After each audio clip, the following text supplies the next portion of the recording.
ప్రస్తుతం మనతో పాటు ప్రముఖ ఆధ్యాత్మికవేత్త, వేదిక్ యాస్ట్రాలజర్ గోనుగంట్ల సురేష్ బాబు గారు ఉన్నారు. సో గురువుగారితో మాట్లాడేద్దాం. గురుగారు నమస్కారం. గురుగారు మణికంఠ గారు నమస్కారం అండి. గం గణపతయే నమః. స్వర్ణలక్ష్మి నమస్తే అస్తు. పరబ్రహ్మ స్వరూపిణి రాజ్యం దేహి ధనం దేహి సర్వకామాంచ దేహి మే. గురుగారు, ఫిబ్రవరి మాసం విశేషంగా వృశ్చిక రాశి వారికి ఏ విధంగా ఉండబోతుంది? మనకి ఈ నెలలోనే మహాశివరాత్రి ఉంది. అలాగే వరుసగా మనకి శుభకార్యాలు ముహూర్తాలు కూడా స్టార్ట్ అవబోతున్నాయి. మరి వీళ్ళకి ఎలాంటి అదృష్టం ఉంటుందంటారు? ఎటువంటి జాగ్రత్తలు తీసుకోవాలి? సో మీరు అడిగిన క్వశ్చన్లోనే చాలా ఇన్ఫర్మేషన్ కూడా ఇచ్చారు. మూడం అన్నారు, మహాశివరాత్రి అన్నారు, బాగుంటుందన్నారు. సో అంతా బాగుంది కాబట్టి ఇలా శుభప్రదమైన ఈ మాసంలో మీరు అడిగిన విధంగా చాలా వైబ్రెంట్ మంత్రం అండి. మాఘమాసం తర్వాత అక్కడి నుంచి వచ్చేటప్పటికి మనకి మూడాలంటే అయిపోతుంది. ఇప్పటిదాకా పెళ్ళిళ్ళన్నీ అడావుడి పుంజుకుంటూ ఉంటుంది. చక్కగా నాకు కూడాను ముహూర్తానికి సంబంధించి వాటికి సంబంధించి కాల్స్ వస్తూ ఉన్నాయి. వీటన్నిటికి సంబంధించి మనం ఇంకొకటి కూడా ముఖ్యమైనది ఎగ్జామ్స్ ఉంటాయి. ఈ టైంలో ప్రిపరేషన్ చాలా హాట్గా ఉంటుంది అనమాట. టగ్ ఆఫ్ వారు పోతుంటే పిల్లలకి పెద్దలకి, పిల్లలకంటే పెద్దవాళ్ళు టైట్ అయిపోతూ ఉంటారు. సో ఇలాంటి టైంలో ఫిబ్రవరి మంత్లో వృశ్చిక రాశి వాళ్ళు చూసుకుంటే చాలా బాగుందని చెప్పచ్చు. చాలా బాగుంది. చాలా రోజుల తర్వాత ఒక ఫుల్ ఏమంటారు అన్ని విధాల పర్ఫెక్ట్గా ఉన్న మంత్ ఫిబ్రవరి మంత్ అని చెప్పుకోవాలి. జనరల్గా వీళ్ళకి వృశ్చిక రాశి వాళ్ళకి జాబులో అసంతృప్తిగా ఉండే సంవత్సరం. లాస్ట్ 6-7 మంత్స్ నుంచి అంతే ఉంది. ఇక ముందు కూడా 5-6 మంత్ అలానే ఉంటుంది. బట్ స్లోగా జూన్ తర్వాత అయితే ఇంప్రూవ్ అవుతుంది.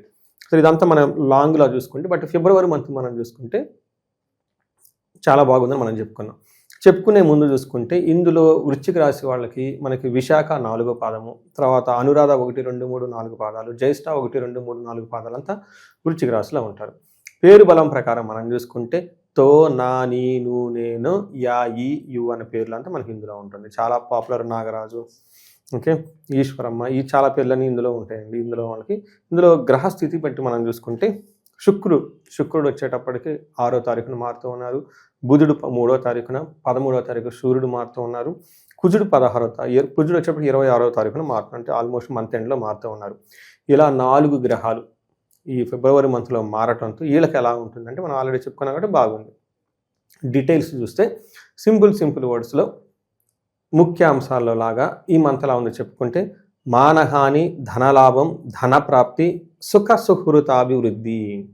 అంటే వీళ్ళకి అవమానాలు చేయాలని జనాలు ప్రయత్నించినా వీళ్ళనేమీ చేయలేరు. రెండోది లీడర్షిప్, నాయకత్వ లక్షణాలు ఎక్కువగా ఉంటూ ఉంటాయి. మూడోది ధనలాభం విపరీతంగా ఉంటుంది. నాలుగోది విశేష ధన ప్రాప్తి వస్తుంది. ఐదవది అన్ని విధాల ప్రాస్పరిటీ, హానర్గా చక్కగా ఉంటుంది. సో చూసుకున్నారు కదండి, అంటే ఏ ప్రకారంగా చూసుకున్నా కానీ 4 పాయింట్లు ఎక్కువగా ధనం వచ్చేది, సంతోషంగా ఉండేది, నాయకత్వ లక్షణాలు ఉండేది చూపిస్తూ ఉంటుంది వీళ్ళకి. ఒక్కొక్క గ్రహం వైపు చూసుకుంటే సూర్యుడు వీళ్ళకి 4వ స్థానంలో ఉండటంతో ఏమవుతుందంటే 2 రకాల ప్రాబ్లమ్స్ ఉంటాయి. 2 రకాల ప్రాబ్లమ్స్ కాదు, 2 వర్షన్స్ ఉంటుంది వీళ్ళకి. ఒక వర్షను కెరియర్లో అద్భుతంగా ఉంటుంది, ప్రమోషన్స్ ఇస్తారు, బాగుంటుంది. ఇంటికి సంబంధించిన వ్యవహారాల్లో ఏదో కొంచెం మానసిక ఆందోళన ఎక్కువ ఉంటుంది. ఇది సూర్యుడు కెరియర్లో స్ట్రాంగ్గా ఉంటారు, ఇంటికి సంబంధించిన వ్యవహారాల్లో కొంచెం టెన్షన్గా ఉంటారు. మనకి మహర్షులు ఏం చెప్తారంటే ప్రయాణే విఘ్నం ఆప్నోతి, ప్రయాణాలు చేస్తే ఆటంకాలు వస్తాయి అంటుంటారు. సౌఖ్యహాని మా భోజనం, సౌఖ్యంగా ఉండరు, కంఫర్టబుల్గా ప్రాబ్లం ఉంటుంది, టయానికి భోజనం చేయరు అని చెప్తుంటారు. అంటే టోటల్గా ఇంటికి సంబంధించిన వ్యవహారాల్లో ఇలా చిన్న ప్రాబ్లమ్స్ ఉంటాయి. జాబ్లో ప్రమోషన్స్, అచీవ్మెంట్స్ ఉంటాయి. నెక్స్ట్ కుజుడు నాకు ఇంకొక గ్రహం మారుతుందండి. ఈ గ్రహం వీళ్ళకి ఏం చేస్తుందంటే చాలా మంచి చేస్తుంది, అన్ని విధాలు ఆల్రౌండ్గా మంచి చేస్తున్నాడు కుజుడు వీళ్ళకి. ఏ విధంగా అంటే ఫస్ట్ 3వ ఇంట్లో ఉండటంతో 6వ ఇంటిని 10వ ఇంటిని చూడటంతో ఈ విషయాల్లో ప్రోగ్రెస్ ఉంటుంది, ప్రాస్పరిటీ ఉంటుంది, మనీ ఉంటుంది, సక్సెస్ ఉంటుంది. ఇంగ్లీష్లో 4 ముక్కలు. సంస్కృతంలో మనకేం చెప్తారంటే మహర్షులు విత్తలాభ, సదా ఆరోగ్య, ఇష్టసిద్ధి, సుఖావాహ, వస్త్రలాభో, ధనప్రాప్తి, తృతీయ స్థానకే కుజ. అంటే 3వ స్థానంలో కుజుడు ఉంటే ఏమవుతుంది?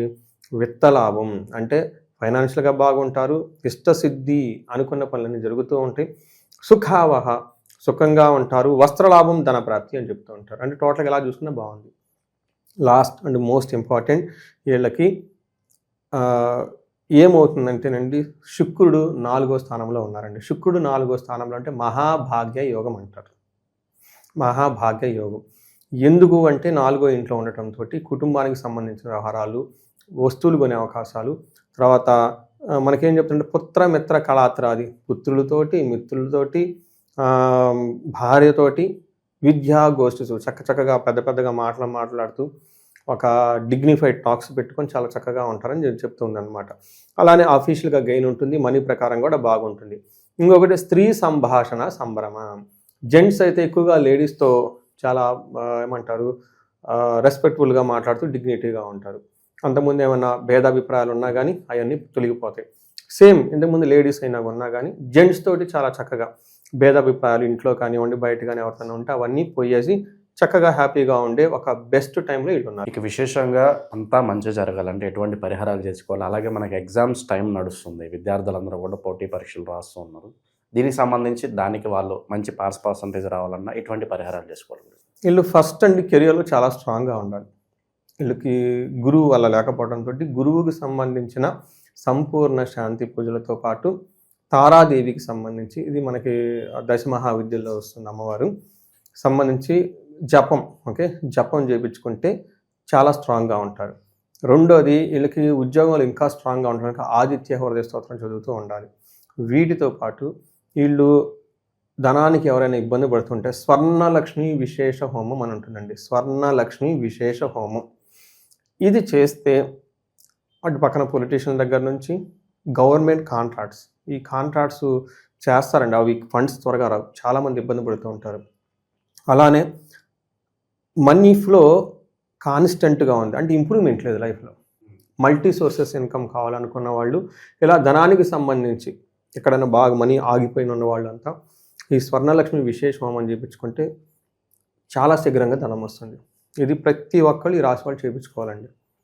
ఇది చాలా రహస్యమైనది కూడా. తర్వాత మీరు చెప్పారు వెరీ నైస్, ఏంటంటే ఎగ్జామ్స్ టైము మనకి జ్ఞానం పెరగాలి. ఒకటి మన ఎఫర్ట్ పెడతాము, మన ఎఫర్ట్తో పాటు దైవకృప యాడ్ అయితే మైండ్ బుద్ధి పెరిగితే మెమరీ పవరు, చక్కగా కాన్సన్ట్రేషను, కూర్చోవాలన్న ఆలోచన, ఇంట్రెస్ట్ అన్నీ వస్తాయి పిల్లలకి. ఇందుకని మనకి ఏం చేస్తామనంటేనండి, మనకి శాస్త్రాల్లో 3 రకాల దేవతలను పెట్టారు. వాళ్ళ యొక్క దేవతలు ఇండివిజువల్ హారోస్కోప్ చెక్ చేసుకోవాలి. చెక్ చేసుకొని లగ్నం నుంచి ఆ పర్టికులర్ హౌస్, విద్యకు సంబంధించిన హౌస్ ఎక్కడున్నారు, ఆ హౌస్లో ఏ దేవతని కనుక వీళ్ళు ఉపాసన చేస్తే, ఏ దేవతకు సంబంధించి పూజలు చేస్తే బాగా వస్తుందో చూసుకొని తదనుగుణంగా చేసుకోవాలి. మెయిన్ ముఖ్యంగా ఒకటి దక్షిణామూర్తి మంత్రజపము, విశేష హోమం, పాశుపత అభిషేకం చేయించుకోవాలి. రెండోది హయగ్రీవ జపము, సేమ్ పాశుపతము హోమము చేయించుకోవాలి. మూడోది నీలా సరస్వతీదేవి జపము, తర్వాత హోమము, దానాలు, అభిషేకాలు, పాశుపత అభిషేకాలు చేయించుకుంటూ ఉంటే వాళ్ళ శక్తిని కొలది జప సంఖ్య 1,50,000 ఎంతో కొంత చేయించుకుంటూ ఉంటే ఎలా సెలెక్ట్ చేసుకోవాలంటే వాళ్ళ జాతకం చూసుకొని వాళ్ళ జాతకానికి ఎవరైతే కరెక్ట్గా పడతారో అలా చేస్తే చాలా త్వరగా సిద్ధించేసి వాళ్ళకి అకాడమిక్స్లో ఎక్సలెంట్గా రావడానికి అవకాశం ఉంటుంది.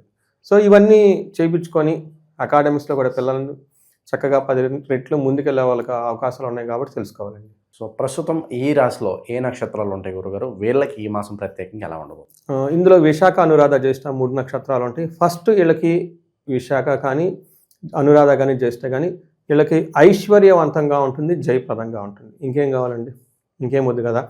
అయితే కొన్ని విషయాల్లో వీటితో పాటుగా అన్నాదమ్ముల మధ్య కానీ భూమికి సంబంధించిన వ్యవహారాల్లో గొడవలు అయ్యే అవకాశం ఎక్కువగా ఉంది, కేర్ఫుల్గా ఉండాలి. ఈ తర్వాత ఇవి కాకుండా స్త్రీల ద్వారా, అంటే వీళ్ళు బాగానే ఉంటారు, వీళ్ళకి సంబంధించిన స్త్రీల ద్వారా ఏదో ప్రాబ్లం రావడంతో వీళ్ళు కొంచెం టెన్షన్ పడతారు. ఇది అనురాధ, జ్యేష్ఠ 2 నక్షత్రం వాళ్ళకి ఉందండి. విశాఖ నక్షత్రం వాళ్ళకి స్త్రీల ద్వారా నాశనంతో పాటు రాంగ్ డెసిషన్ తీసుకునే అవకాశం ఎక్కువగా ఉంటుంది. హరిగా ఏదేదో చేయాలనుకుంటారు, కొంచెం జాగ్రత్తగా ఉండాలి. ఇవి తప్ప ఇంకెళ్ళకి వేరే పెద్ద సజెషన్స్ కానీ ఏమీ లేవండి. అంతా బాగుందని తెలుసుకోవచ్చు.